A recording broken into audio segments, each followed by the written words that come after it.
Cycling, cycling, cycling, cycling. Dun, dun, dun. Okay, Sneha. We are here. We are live. This is your book baby. Where did I meet you? I have no idea.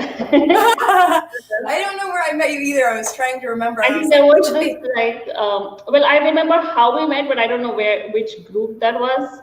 Yeah, it was from a Facebook posted group about something related to book writing. Yeah. So you posted, and then I liked what you wrote. So I was like, I like this, and I'm willing to help. So then we all had this messenger thing going on, but I don't think we use that anymore. So, but I think we connected on some level. So we just started chatting with each other. And you know what I admired about you is I asked you, I said, are you doing all of your marketing by yourself, or do you have anybody helping you? And you said, I am just figuring this out like for myself pretty much. And that's one of the things that really resonated with me, is because I can relate to that. And so I remember we had a little group there was 3 of us, and everybody else just kind of dropped off. Yeah, I don't know if that exists. We should go back and check and see how everybody's doing. I don't know. So I'm interested to know, well, there's a lot that I want to talk to you about today. I'm interested to know how your career is evolving, but I want to get into that in just a moment. The very first thing I want to talk about is this post that you made earlier today, and I'm just going to read it, okay? Because it resonated with me, and I was like, that's a good place to start. You said, some people think I'm too soft. Some people think I'm too nice. Some people think I'm too mean. Some people think I am scandalous. Others think I'm too vanilla. The fact is, what other people think about you has a lot to do with their perception of who you are, and not really who you are. Because only you know the real you, the whole you. Other people only know the aspects of you that you decide to highlight or share with others depending on different moments and times. So stop thinking and worrying about what others might think, and instead start thinking about your values, your priorities, and what you want for yourself, your loved ones, and your family. Self-compassion is not just about saying kind words to yourself. It's also about creating boundaries and learning to create your own new standards, your own new principles. We are talking about self-compassion in our Prosperity Activation Circle membership this month. We have daily exercises and accountability, along with new moon circles, book club, and lots more. Join us. I cannot wait to introduce you to my inner circle of heart-centered, purposeful, and passionate women. So you have a group that is a business, correct? It's your business? Yeah. And what happens in that group? What kind of people would love to be members of that group? So what kind of members? So the members that I have are mostly entrepreneurial women who are purposeful and passionate about what they do. And they also have a higher purpose. And by that, what I mean is that they are very interested to contribute something in the society. So what I talk about is mindfulness and prosperity, right? But prosperity is not just about making money and millions of dollars and things like that. It's amazing to have those experiences and all about that. But it's also about how having that, everything that you have, how you also contribute to society and what you do for others as well. So a lot of women in there are somebody who have a mission associated to who they are. What is your mission? So my mission is evolving, but right now, because it always changes based on how you grow and where you are at. But right now, with this prosperity activation circles and what I'm doing, my mission is to help these heart-centered, purposeful, passionate entrepreneurs to create that mindful and abundant lifestyle, so that one, they can be present with their family and present with their values. 2 would be so that they feel comfortable in their personal finances. And 3 is they can be brave enough to create that beautiful mission that they have and go 100% towards that mission and work in that. So you mentioned values, and when you and I were arranging this podcast, you said, well, what are we going to talk about?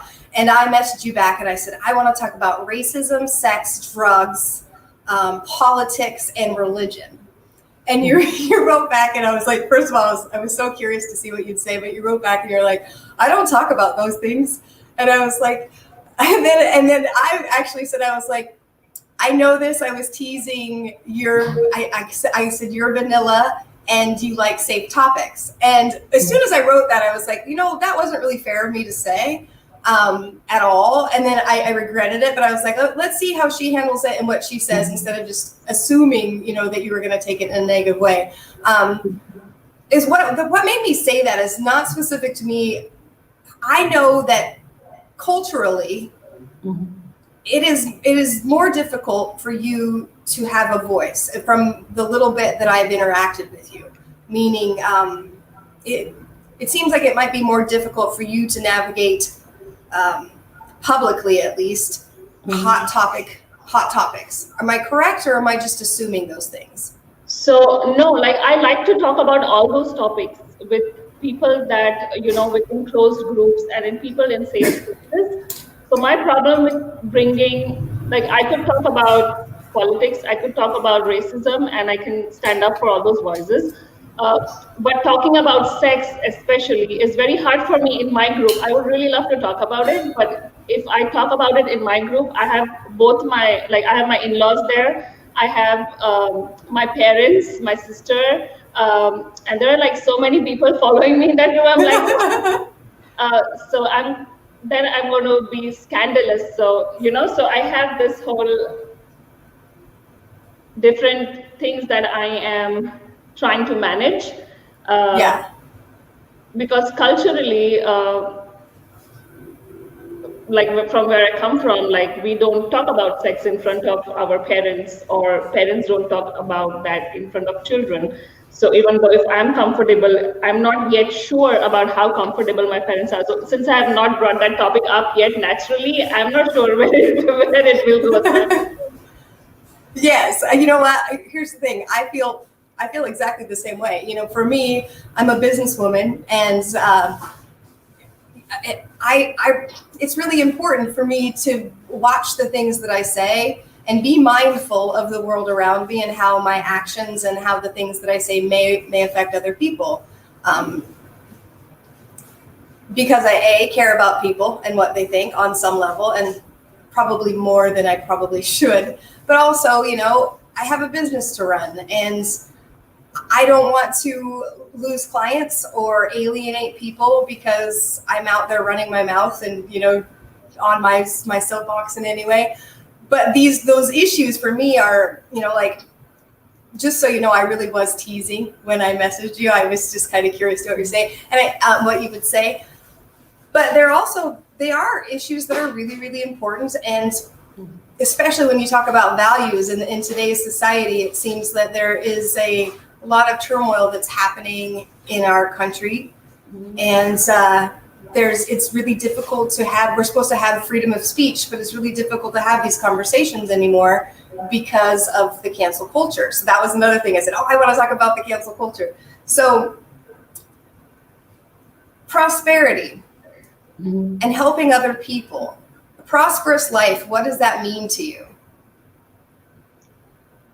A prosperous life means, to me, is a way of, I think it's more of a mindset, is no matter what, you will always thrive. So once you have that confidence inside of you, it is hard to look at life in any other way. So having that confidence and courage to take the steps whenever needed, at whatever stage you are at, to pull through, is what prosperity is to me.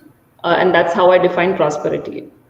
I know the dictionary meaning of prosperity is financial prosperity, and that's great. But having millions and millions of dollars may not always help you feel that prosperity and feel feel good. Do you think that most people want to make millions and millions of dollars? I don't know. I think most people do because they think that they're going to get something amazing when they are at that place.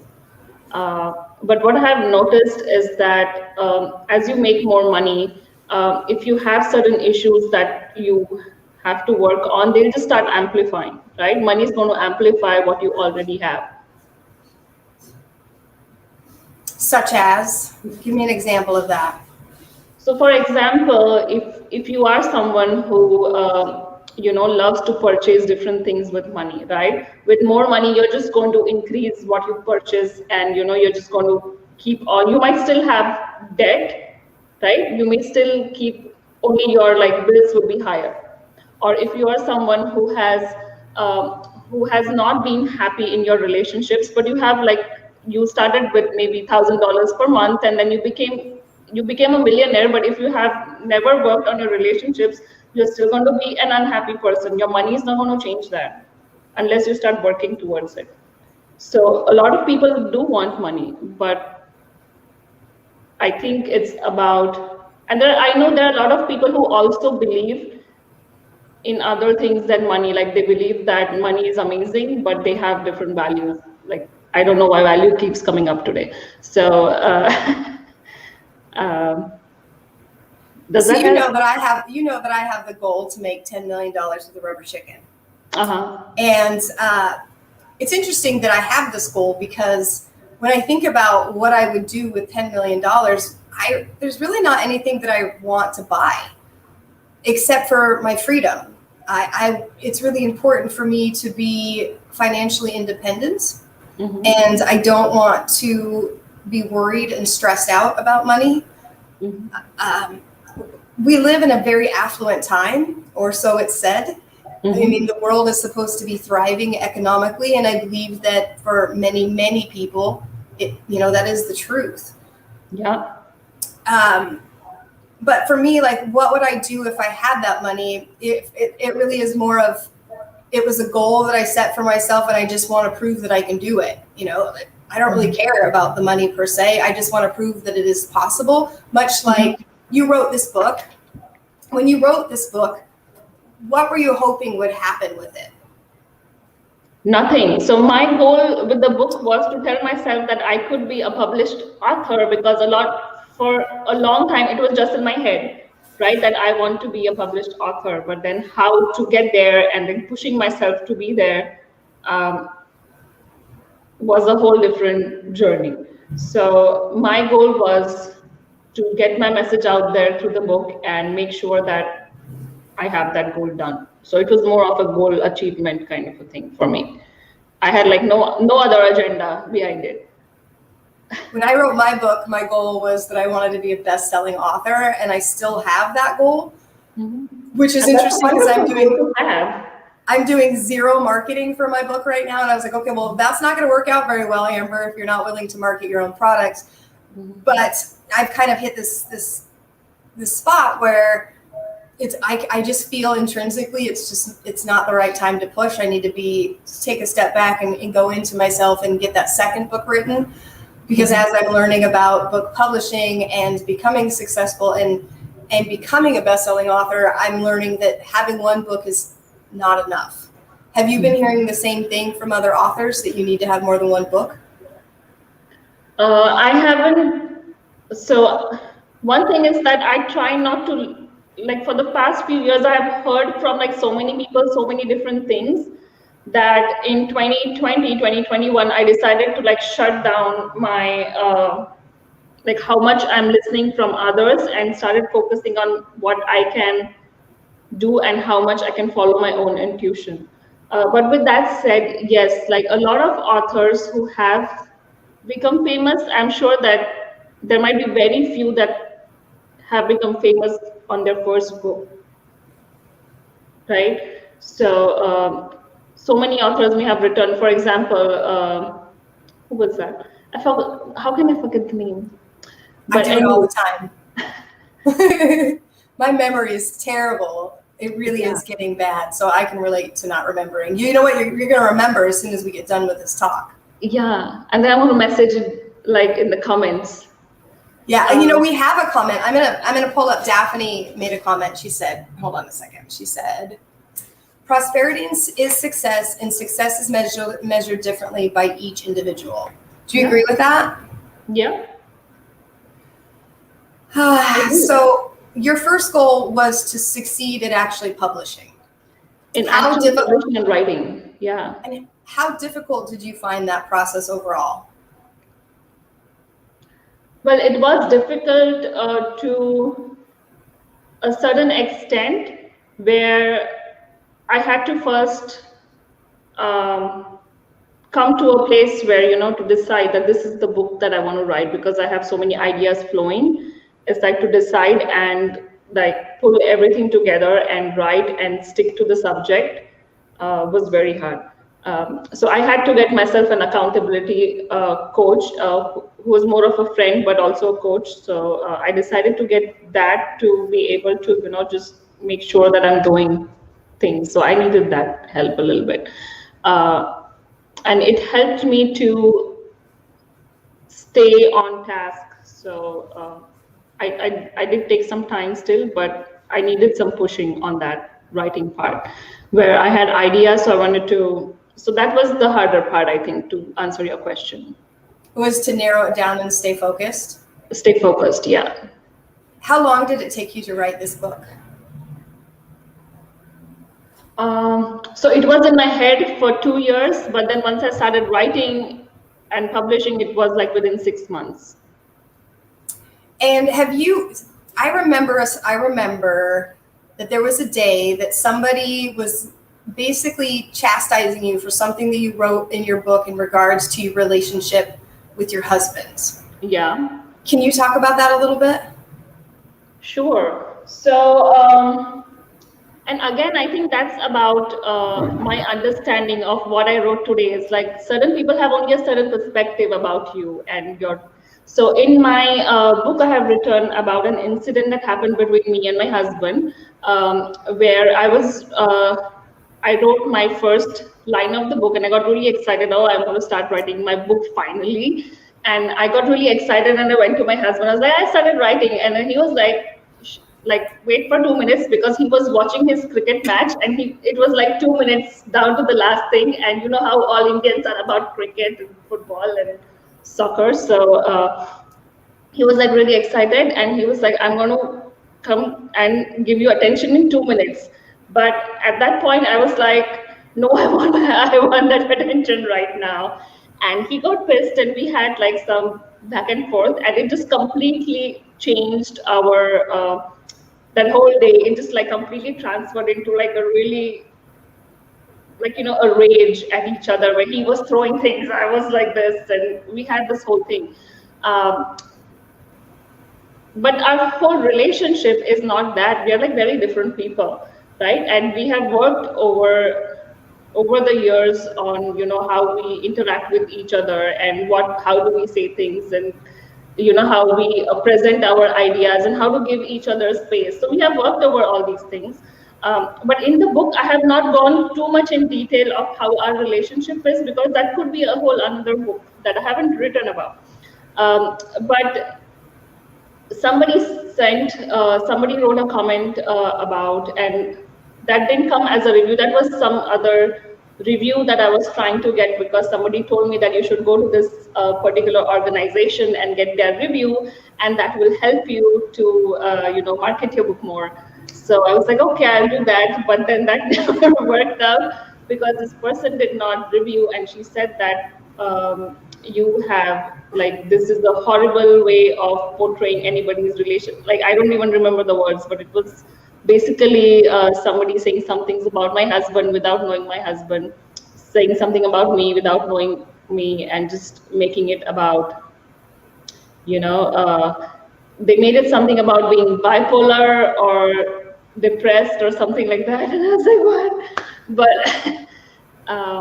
But I decided to, and I talked to you, because that day I got really worked up. This was one of the first or second comments that I got about my book, and had not yet completely been out so much and saying things about my book. So it was really hard to take in. I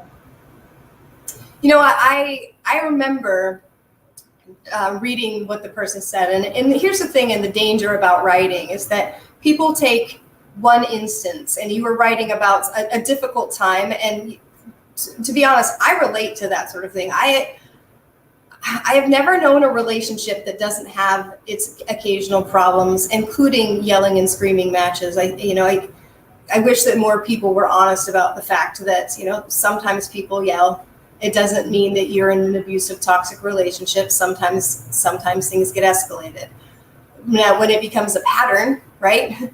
Right. And it's, when it becomes a pattern and that is your life cycle, well, that's a different story. But you were sharing, an instant, a moment in time, and you shared that instance because you were trying to, why did you choose to share that story? Why was it important? Because I don't want to put words in your mouth. Why did you choose to share that particular story?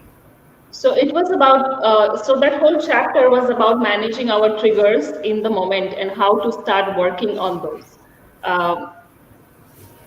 Because in relationships, like you said, we say things to each other and people get triggered, right? We all come from different backgrounds, whether in relationships, whether somewhere else, right? We come from all different backgrounds, and we hear something, and that brings so many other emotions, and we can make one thing into something really big, and we can start lashing out at each other.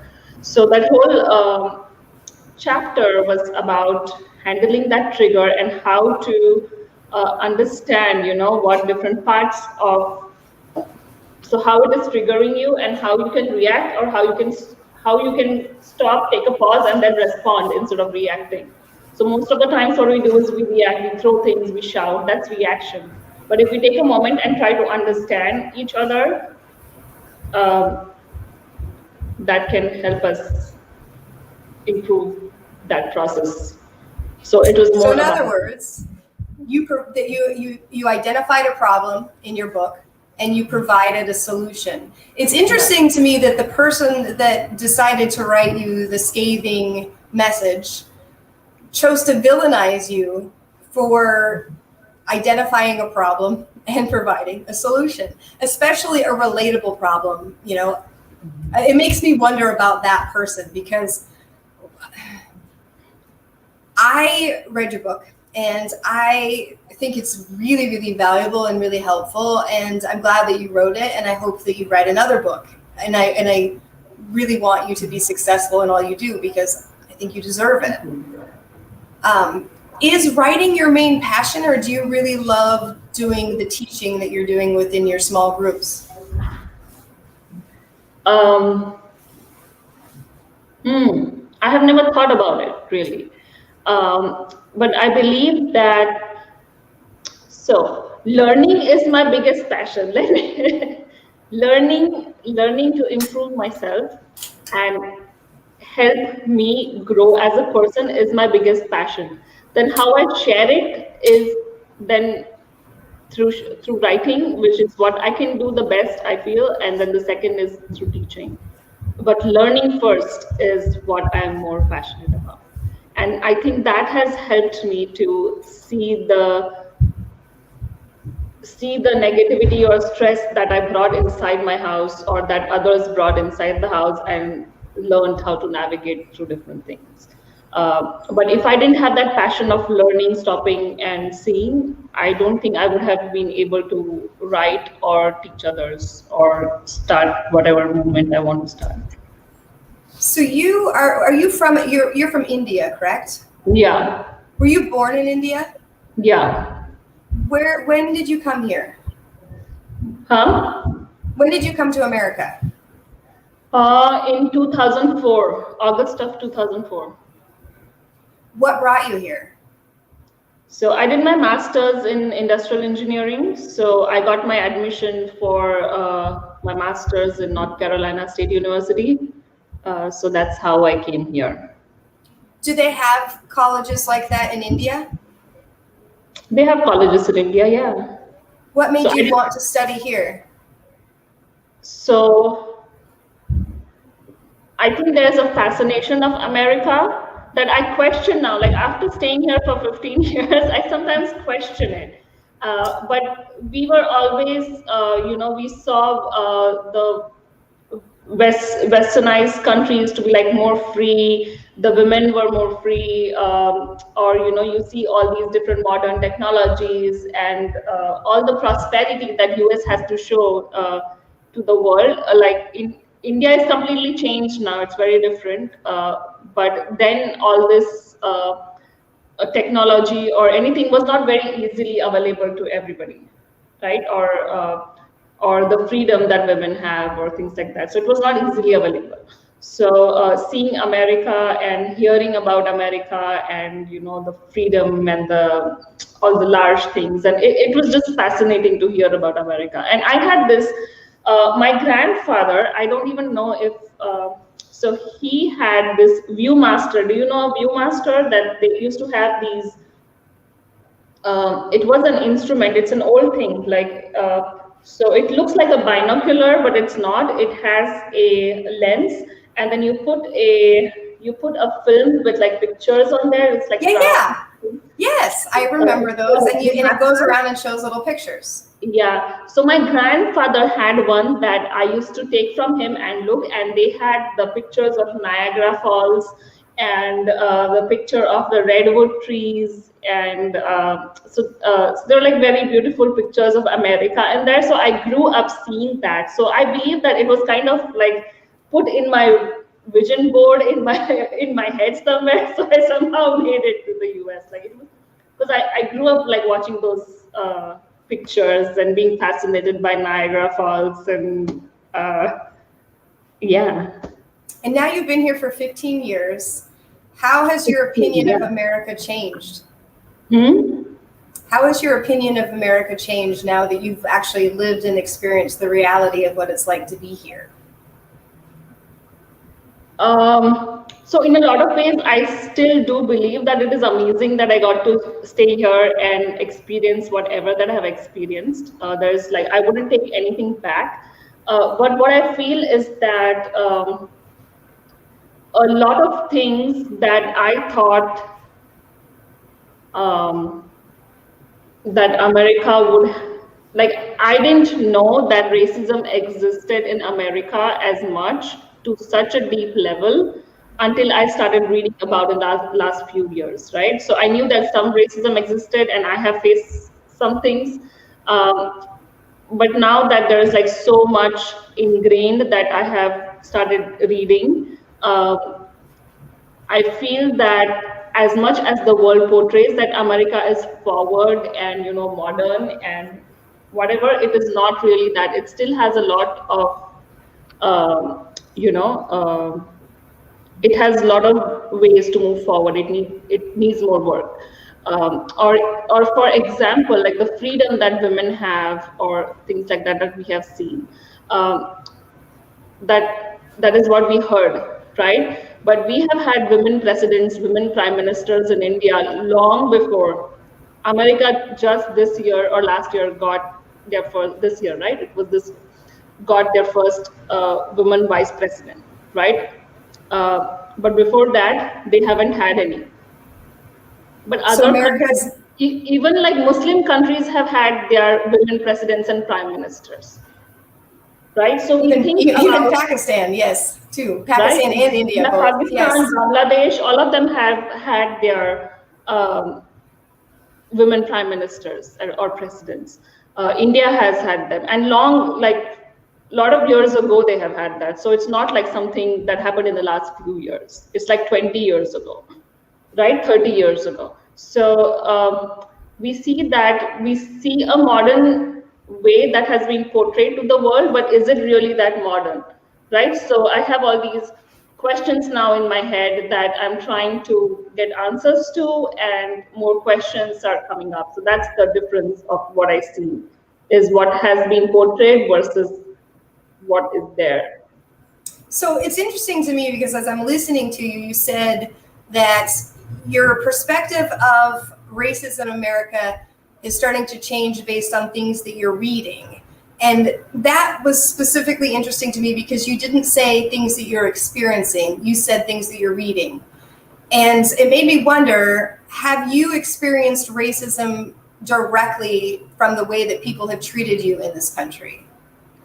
So I have not faced it in the manufacturing world, but interestingly, I'm facing it as an entrepreneur.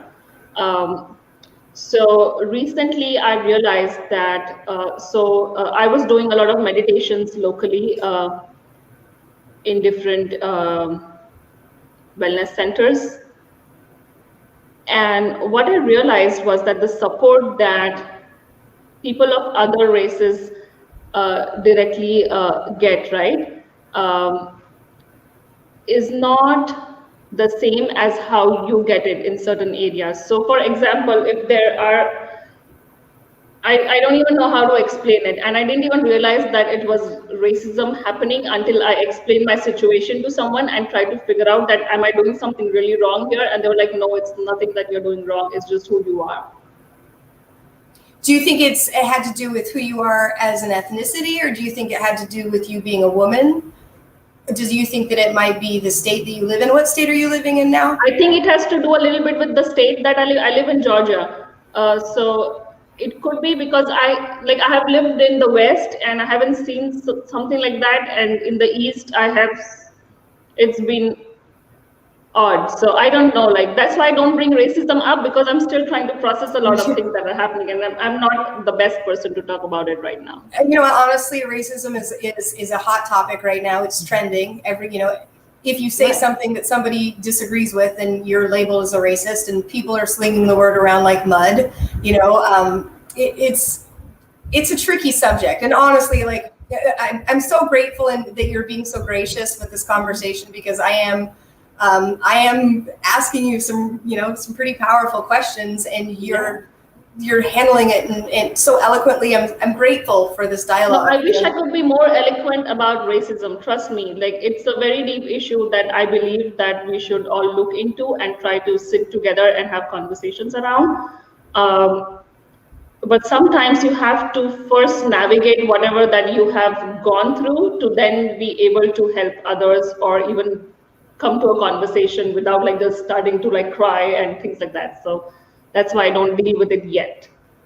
Do you feel like you've been well received in this country? Do you think that people in general have been kind to you? I think so. And more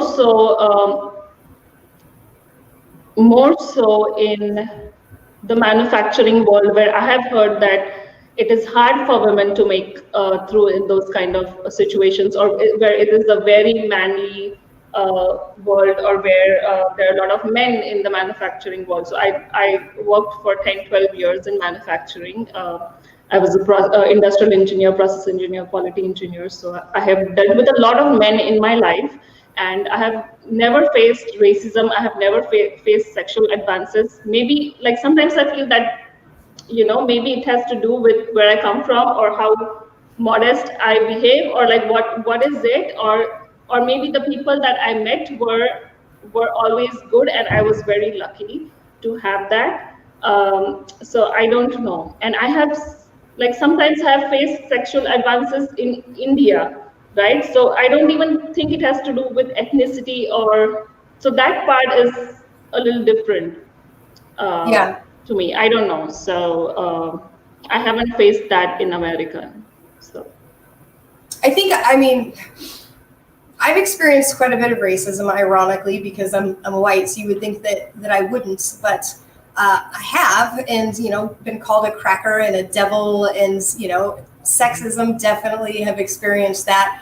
I personally am a bit sexist myself. I like comedy, so I like to make jokes about subjects that make people uncomfortable. That's just the way my personality is geared. I think it's a defense mechanism, if anything. Not that I need to defend myself, but if I took everything seriously, I think, and I let every slight and offense get to me, I think that I'd be a very different person, probably very angry.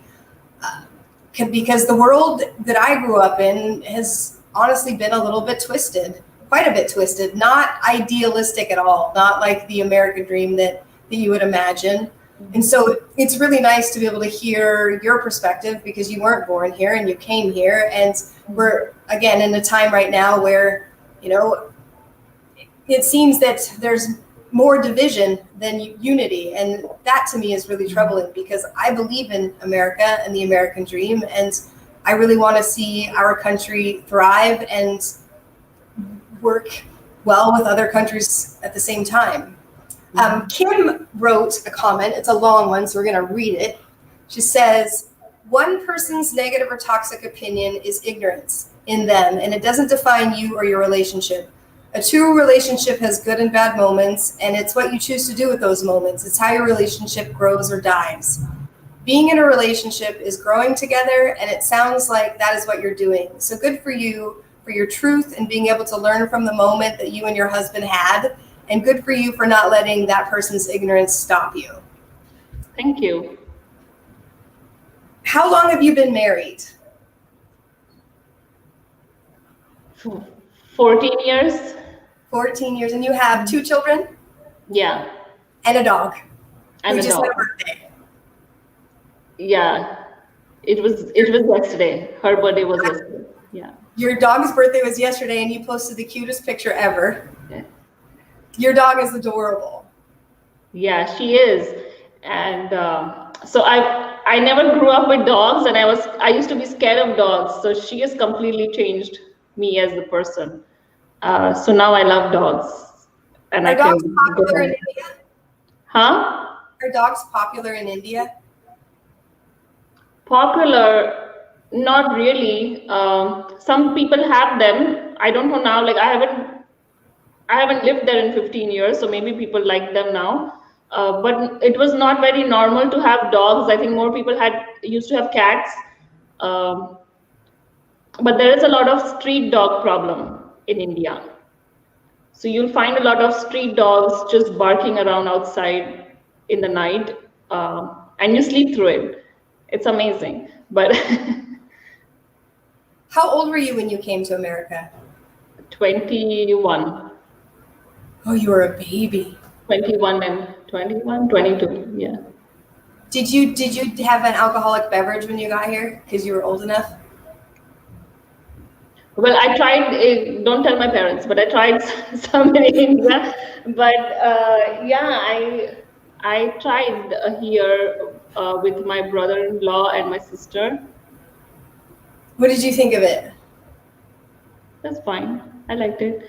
I think I tried Mai Tai, and then I tried a lot of cocktails. And there was a time when I liked Long Island iced tea. Now I cannot have that. But yeah. Are you sober now? Do you not drink anymore? I drink wine. Yeah. Yeah. But do you like red wine? Huh? Do you like red wine or white wine? I like red wine. Me too. Oh shoot, my earbud just fell out, and I spilled hot tea in my lap. Are you okay? I think oh yeah, it's not hot anymore because I've been talking. Let me see if I can hear you. Say something. Hi, can you hear me? I can hear you. My little earbuds fall out. So I'm curious about India because I'm not yet. It's a huge place, and there's lots of different cultures within India. Am I right about that? Yeah. What part of India are you from originally? So I am from Pune, which is in the west, central west. So the closest city that people have heard about is Bombay or Mumbai. Okay. So I'm like 3-4 hours away from that city. Is your whole family here now? No. No, my parents are in India. My in-laws are in India. So my sister lives pretty close to here. Did you get to have an Indian wedding, like with 2 ceremonies and all that? Yeah. Was it magical? It was pretty good, yeah. I have a friend of mine who actually was I took her senior portrait. So she was in high school and I took her pictures. She married a gentleman from India, and the wedding pictures and the celebration made American weddings look like the smallest, dopiest things ever. You all celebrate love in the biggest way. Mm-hmm. I love that. Yeah. They're pretty. I think Yeah, I think they're fun. Indian How did weddings. your husband propose to you? How did my husband propose to me? Uh, so he proposed me, and I have a really bad memory, so I don't know what he said. So I'm just going to be honest. I don't remember what he said, but I remember where he proposed. It was outside the Duke Chapel. So uh, the Duke University in North Carolina has a beautiful chapel in their campus. And I used to say that I'm not Christian, but I want to get married inside of that chapel, which is not going to happen. I know that. So he just decided to propose to me outside of that chapel. Did you know he was? Did you suspect he was going to do it, or was it a surprise?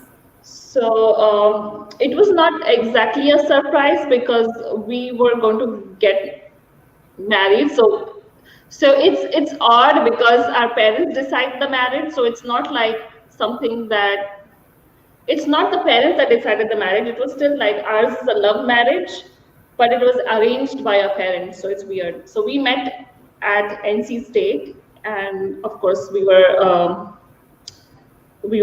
classmates and we fell in love. And so at some point we decided to get married and tell our parents. Um, and then yeah, but so by the time he had proposed, our wedding preparations were already going on. So it's your families are like, oh my goodness, they got the news and they were just going for it. Yeah. Now, arranged marriage is still popular in India, am I right? They are popular, yeah. Did your parents have an arranged marriage? Yeah. And how long have they been married now? 44. I want to say 43 or 44 years. That's a long time. Yeah. Does India have the same divorce rate as Americans do, or is it different there? It used to be low, but it is increasing now. Do you think it's possible to have a prosperous life if you are poor and living in poverty? In India? Yes. Or even here. I mean, there's poverty here in America. I mean, do you think it's possible to have a prosperous life if you're struggling terribly with finances?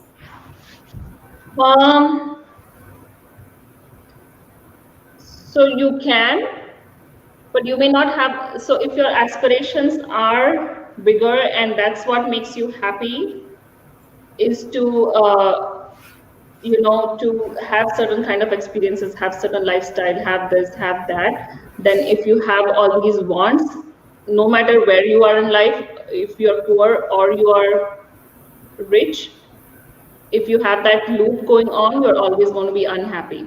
And I have, touch wood, I have never been poor, so I wouldn't be the best person to say that you can be happy in poverty.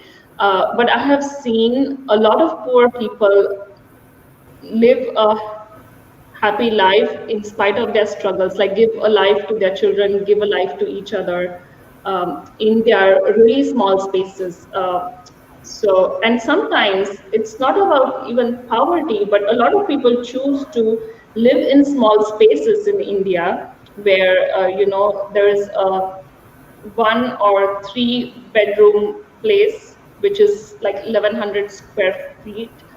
And these are well-to-do people, and they live with their family, their parents, their brother and their family and things like that. So there will be like 12 people living in 1100 square feet and still be really happy. And sometimes here we will live in like 4,000 square feet of a house with just 2 people and we would still not be happy. So I think it again goes to what a person thinks prosperity is.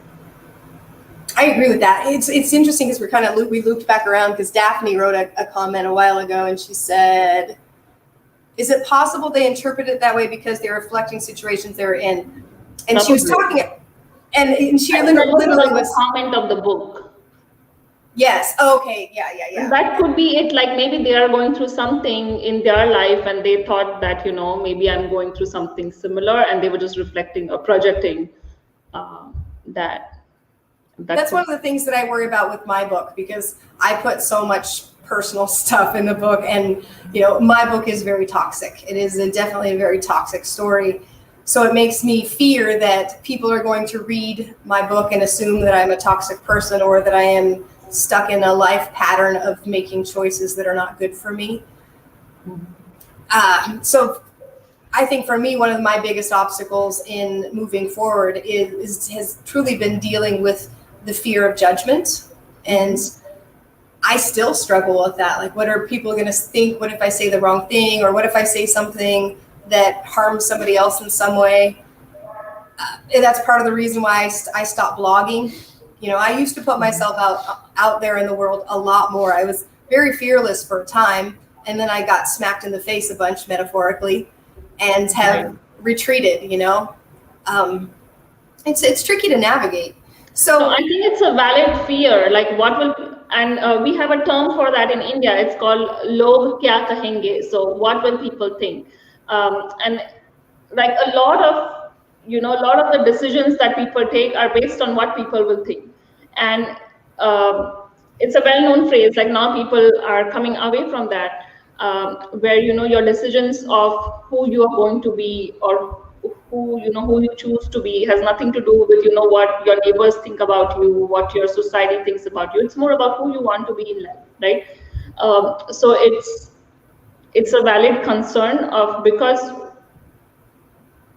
as humans, we always want to feel loved, feel safe, and feel validated. It's a fair thing to have that kind of want, right? But sometimes, or most of the times, everybody really, if you really think about it, everybody is really interested in themselves, frankly. So one thing is to remember that we don't have to always think about other people's judgment, because maybe other people don't even have the time or capacity to judge, because they think about themselves.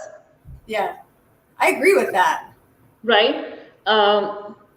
And then the second thing is that, okay, if somebody judges, but you know your truth, so whatever judgment that they make, is that really going to change anything that you do or feel? Like, it might change how you feel a little bit about yourself, but that is not going to change the truth of who you are.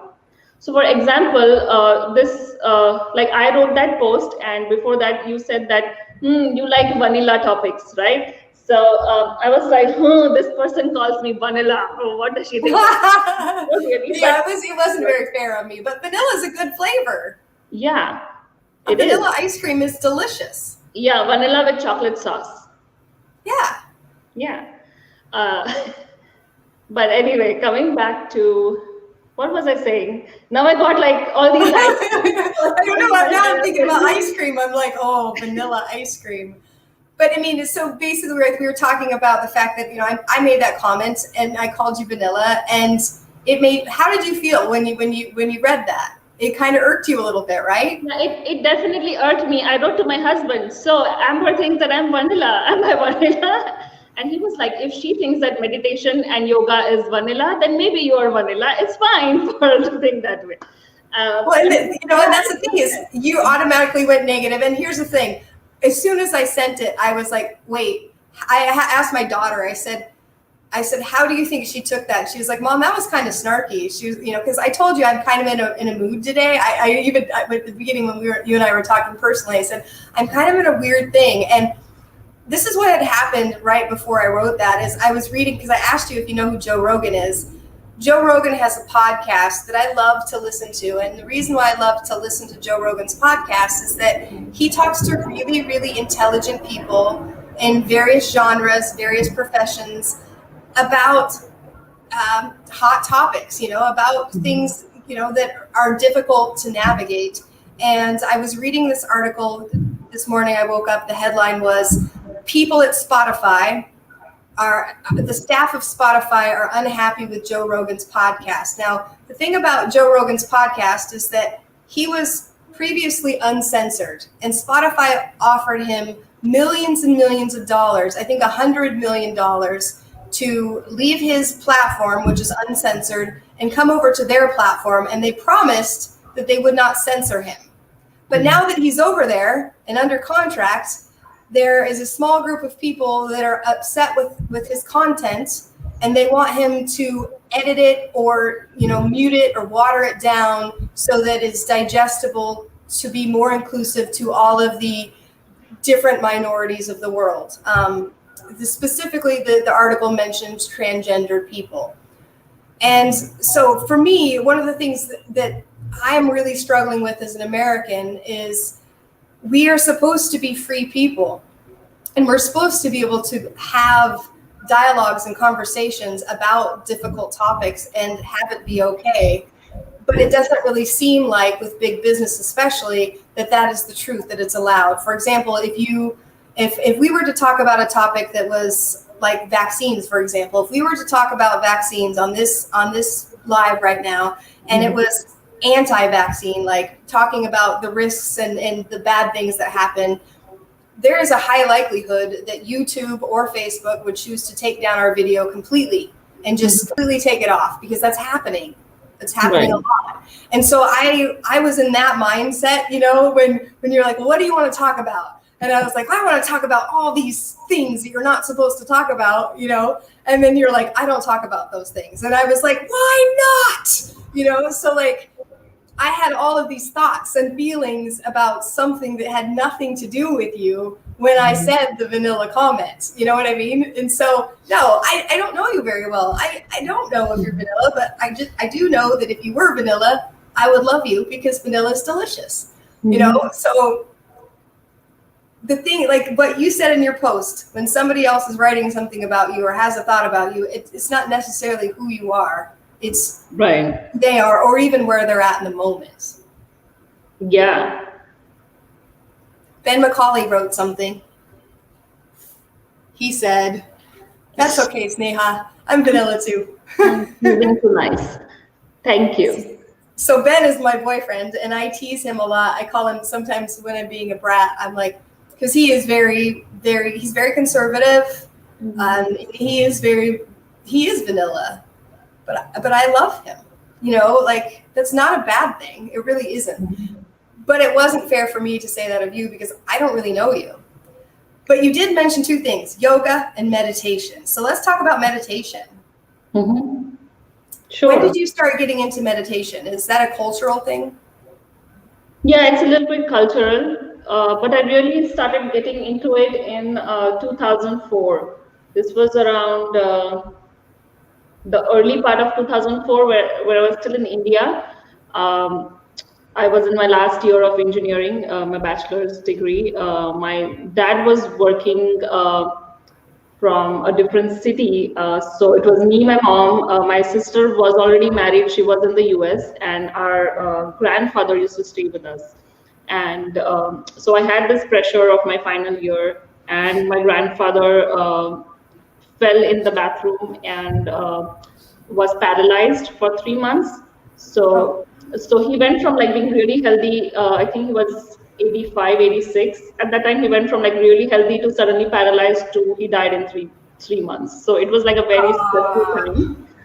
I had like a fight with my really best friend from engineering that time. And I had a misunderstanding with another. I had my other grandparent, who was my mother's mother, fall very sick during that time, where she would not sometimes remember people, or and she died a few days before I moved to the US. So like there were a lot of things happening in the background, and I was like, I came into like I found out more about art of living and Sri Ravi Shankar, and then I started doing a little bit about like little bit meditation and things more through that. And that was like a beginning of something that I didn't know was going to be huge part of my life. So not art of living, but just meditation and different types of meditation in general. What is the art of living? What is that? So art of living is a foundation started by Sri Ravi Shankar. And it's all about, breath control and yoga. And the main thing that he taught about was called Sudarshan Kriya. So it was a breathing exercise that you do, and it helps you like really calm your mind. I don't do it anymore. I used to do it from like 2004 to maybe 2000. I want to say 2008, 2009, and then things shifted into other things. But I did that for some time. Why did you stop doing it if it was useful? So at that time, so like now I see I'm a changed person, but at that time, like I was so ambitious and into like my work and newly married and doing all these different things. Like I wouldn't take out time for myself. I would say that this takes like 20, 30 minutes. I'm not going to do this. I'm going to do something else. And that's how I just stopped taking care of myself that time. I can relate to that. Trying to find the balance of taking time for self-care while also doing all of the things that are required in order to be successful. So your meditation has evolved. You are currently doing yoga. I think you told me that you did manage to do 30 days last month, right? You did the whole month?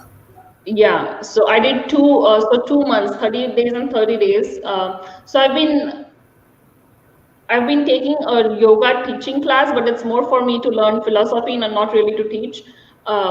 But then that was not fulfilling my need for learning too much of yoga. So I decided to start following some teachers first to get more used to doing the different asanas or the poses and try to flow through them. And what is the philosophy of yoga?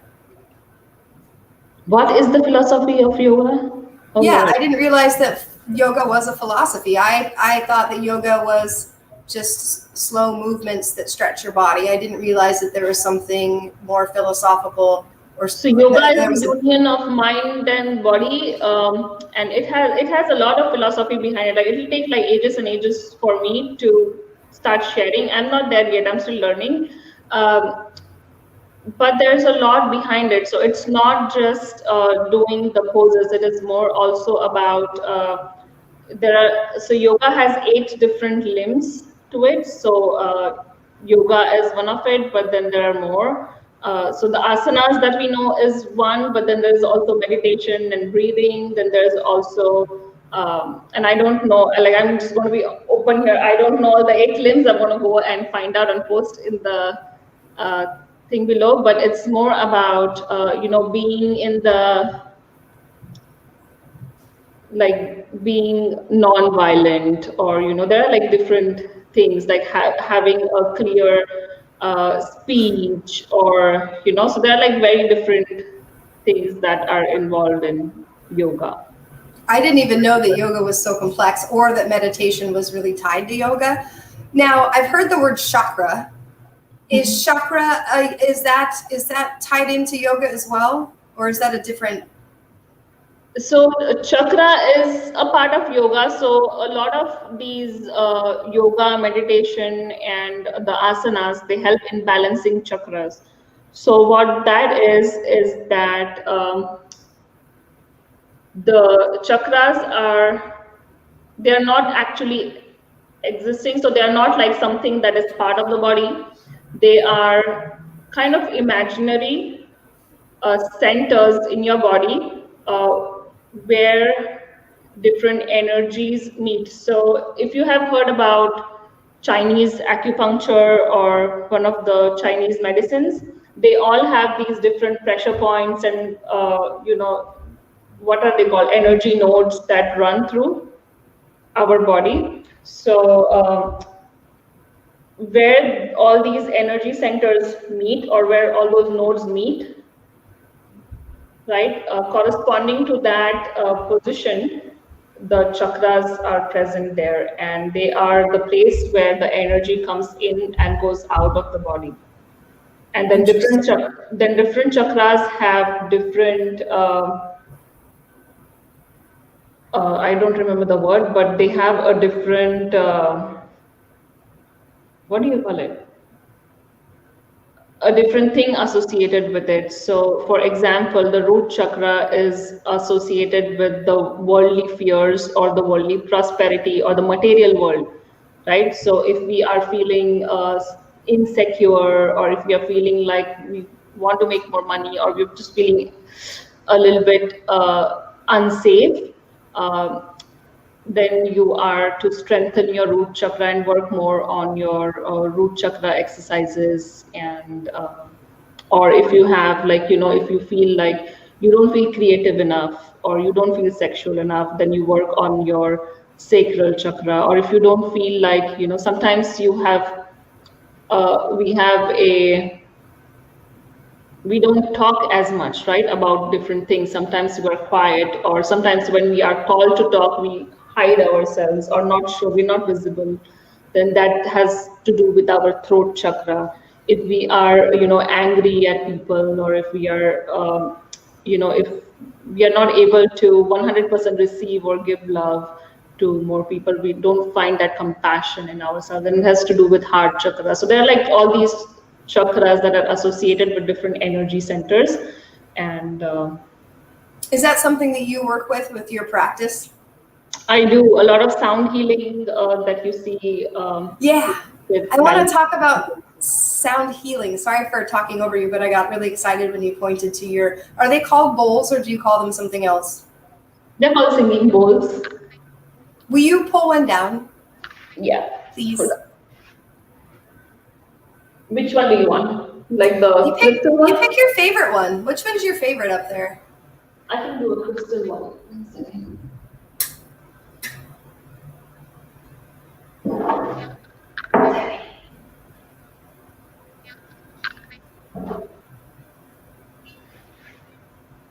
Okay, can you see it? I can't see it. Well, I saw it when you're pulling it down. Now I can see it. Okay. So that is a bowl, but it's a special kind of bowl, right? What's the name of it? So this is a crystal quartz bowl. So it's 99% quartz crystal bowl. And what does it do?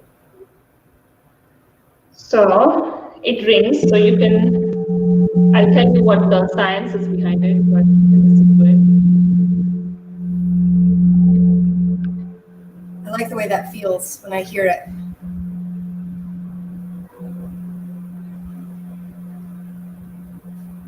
I love that. So tell me about the science behind it. So what this does is that if you hear it for like 10, 12 minutes or 20 minutes, it helps your brain to catch to the frequency of the bowl, and then it slows down your thoughts, and it brings you to almost a theta state of meditation, and puts your system into rest and digest. So it'll help you to really calm down, like how you feel when you're sleeping or when you're meditative, like really restful.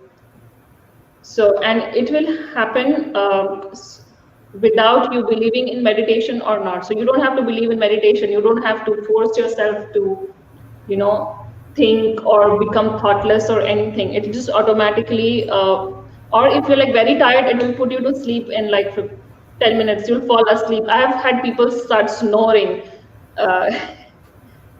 within 10 minutes. So it helps you to really, really deeply rest. Now, do each one of those bowls accomplish a different thing? Because I see there's a whole bunch of them in different colors. Do the sound frequencies accomplish different things scientifically?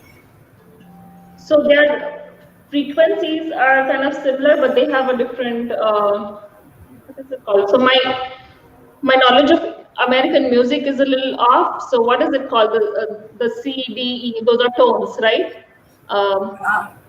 Notes? Notes, yeah. So each of these bowls have a different note. Okay. And each note corresponds to a different chakra. So the bowls do have something to do with the chakra. Yeah, so they have something to do with the chakra. But also, really, if you forget about chakras, if you don't know anything about chakras, like you don't have to know anything. All you have to do is listen to these bowls, and they'll make you really, really feel relaxed. And I think that's the more scientific or meditative thing about them that I like, is that you listen to that, and it makes you thoughtless without you trying to be thoughtless. Do you have clients that pay you to do that for them? Yeah. How do they find you? So they find me through my website or my Instagram. And I was doing a lot of local Eventbrite things. So whenever I post an event, that's how they find me. Gotcha. Now you were trying to do this on live because of COVID and everything kind of changed, right? And it wasn't really equating through the Zoom and the internet. Am I correct about that? Yeah. So Zoom was giving a lot of trouble to. There were a lot of network issues, so I couldn't do it online for some time. If I do it on, like if I do Facebook lives, it comes through really good, but I couldn't do it as a offer as much, unless like somebody really wanted a personalized thing, then I've done it. But the group things, I stopped doing those online. But I was doing that in person, where the COVID thing shut that down 100%, and I wasn't feeling safe to do it. So my business changed a lot and went in a whole different direction. I think a lot of us are needing to pivot and adapt, and props to you for continuing to be able to do that, because it is a bit daunting, isn't it, to be an entrepreneur and try to navigate the ever-changing landscape. And like you said, you've never been in the position where you have been poor. Mm-hmm. But if something happens, and I mean, you've got your master's degree to fall back on, which is fantastic. Mm-hmm. Would you be able to make a living doing meditation and doing the bowls and also your small group? Would you be able to survive independently on that income? I don't know. We'll find out. Let's hope you never have to find out. Let's hope you continue to be prosperous. Yeah. My daughter believes a lot of how to make $10 million. Not I, but I think the other meditation gurus could write a book about how to make $10 million or millions and millions of dollars with. Do you think that I would have more success at my goal of making $10 million if I meditated and joined meditation groups? Sure. How would it help me? It would help you to focus if you have that issue of not being able to focus on your things, and it would help you to really, really get clear on what you want. So it would give you more clarity, focus, and it would definitely give you a lot of more self-compassion and courage to move forward through, especially a lot of times what happens is we have all this mental talk or the loops that we have, right? The judgment that you said earlier, the judgment about other people or what will other people say. So these are all loops in our heads of, oh, what will happen? Will I ever make my $10 million with my rubber chicken or not? So we have all these negative loops going in our head. So what this really does, what meditation really, really helps us do is to disconnect from these thoughts. So the goal of meditation is not really to shut off all the thoughts. It's about doing our own thing in spite of these thoughts, right? So being able to sit still with our thoughts and in the end do whatever that we want to do. So being able to disconnect is the right word. Disconnect from our negative loops in our head.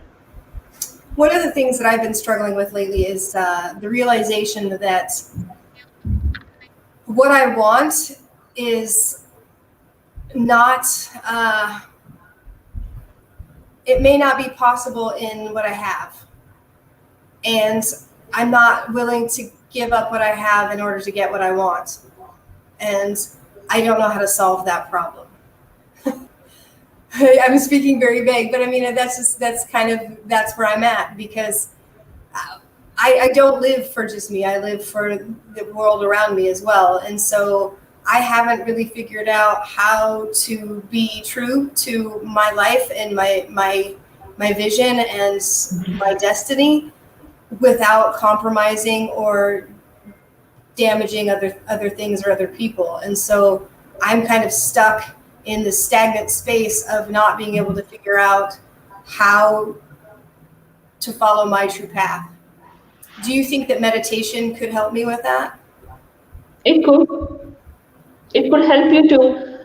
So what meditation does is it helps you sit with the thoughts. Sometimes we shut down all our thoughts that may give us some idea to move forward. So it helps us to face whatever that we are going through. So it could be anger, it could be confusion, it could be so if you are at a point where you kind of know that you have to pivot and go in a different direction, but something is still stopping you, that meditation will help you to see where that resistance is coming from, like really see why you have that resistance, right? And maybe it's a resistance of what will people say if you change your mind, right? And that's where you have to know that those people are not there to pay your bills, right? Whatever they say is not going to, you know, help you. And I have learned this through slowly meditating, learning, being mindful, being there with my thoughts and processing them. Right. So it's about creating distance from these thoughts and then objectively seeing how to move forward. So sometimes, for example, now if tomorrow I say that I want to leave all this that I'm doing and I want to go back and work in corporate, right? If I do that, I might wonder what other people will think. But will those other people pay me the money that the corporate is ready to pay me? Right? No. Right? They are not there. They are only there to judge. Have they come to help me when I was in my business? Like, we don't know, right? So it depends on who that person is and who's judging. So I'm just giving a random vague example, but at that point, it is up to me to decide what's best for me, right? And I think meditation helps us to, at least it has helped me to be okay with who I am and be okay to take my decisions with courage. And sometimes those decisions have turned out to be wrong. Sometimes they have turned out to be correct, but I am brave enough to own all of that and say that this was all because of me and I'm the only one responsible for what I have done, and move forward from there. You are a delightful and elegant woman. You know that? Thank you. And you're just absolutely beautiful. And I'm so very grateful to know you. And I absolutely consider you a friend. I really appreciate you talking with me today and navigating, because you realize we ended up talking about all those things that you said you don't talk about. Mm-hmm. And I think we handled it really well, don't you? Yeah, we didn't talk about sex, but that's okay. And we also didn't talk about religion, because you mentioned briefly that your husband proposed outside of a Christian church, but you're not Christian. What religion are you? So I was born Hindu, so I guess I'm Hindu, but I don't really follow religion, so I don't know. There's a lot of people that are choosing not to follow a religion. I myself, I don't follow religion either. I definitely believe in God and a higher purpose, and I'm definitely a spiritual person, but I don't put a label on my belief. It's not important to me to do that. I enjoy churches, all sorts of churches. I've never been to a Hindu church. Is a Hindu church called a church, or is it called something else? It's called a temple. A temple. Mm-hmm. Would I be well received in a temple? Yeah. Do you think I would enjoy going? At least once? You could try. I would go just out of curiosity. You can go to one of the festivals and eat the yummy food if you like Indian food, and then have that a little bit, so you don't feel alone or you don't feel odd just visiting something. But you'll always be well received. I love that. My mom's husband. I have never felt awkward going to churches. So, have you ever been to a Christian church? Yeah. Did you like it? Yeah, I do. Some churches are pretty dang boring. But I haven't been to like masses or anything like that. But I like the silence that a church provides. So whenever we travel somewhere and if that place has a beautiful church, I just like to go sit there and pray, light a candle, and just sit quietly. I just love that silence. I struggle with silence. Like heavenly. So. I love that you're able to be silent and still. That is something that I struggle with. That I struggle with I struggle with the seriousness of situations like that. It makes me nervous. It makes me fidgety. It makes me like, somebody do something, you know. I don't know why. It's probably just a personality thing for me. So we've been talking for a little bit, for a little over an hour now, and so we're gonna say goodbye here shortly. What are you hoping to accomplish in your career over the next year, and is there anything that I can do to help on that journey? What am I hoping to accomplish in the next year? So I'm hoping to accomplish. I'm hoping to be valuable more than anything. I'm hoping to make connections that are truly authentic and really helpful. And I'm looking to help more purposeful and passionate women to stand up to their purpose by helping them becoming more mindful and helping them understand what their definition of prosperity is. And that's what I accomplished to do. So I have this circle that I am hosting, and I'm looking to grow that membership. So I want to gather people and have fun. Can you do me a huge favor, sweetheart? Can you send me the link to your book? I know I can look it up, but you'll help me out by just send me the link to your book. Mm-hmm. Also send me the link to your circle so that I can post that in the link for this video, so that if people are interested, they know A, how to find your book, and B, how to find your group. Can you do that for me? Yeah, I can do that. Perfect. So I'm going to go ahead and end this live. I'm really, truly, truly grateful to you for talking to me today. And more than that, I'm really grateful that you're my friend. I know I don't know you very well, but I feel like you're somebody that was supposed to be in my life. Like I said, we had other people in our little group, and we didn't, you know, I don't connect with just everybody. I mean, but you're somebody that I definitely connected with, and you're somebody that I make a point to go to your page and to like your post and to read what's going on. Amber, I connect with you the same way too. Like, we have some connection that is there. Like, I have noticed that too. Yeah, and I'm grateful for that. So I hope you know how much I value you. You know, I really do. And this conversation was really valuable to me today. I'm especially grateful for the opportunity to talk to you about some things that I was curious about, you know. So thank you. I'm going to hit the end button right now. Ready? Okay. Oh, here we go.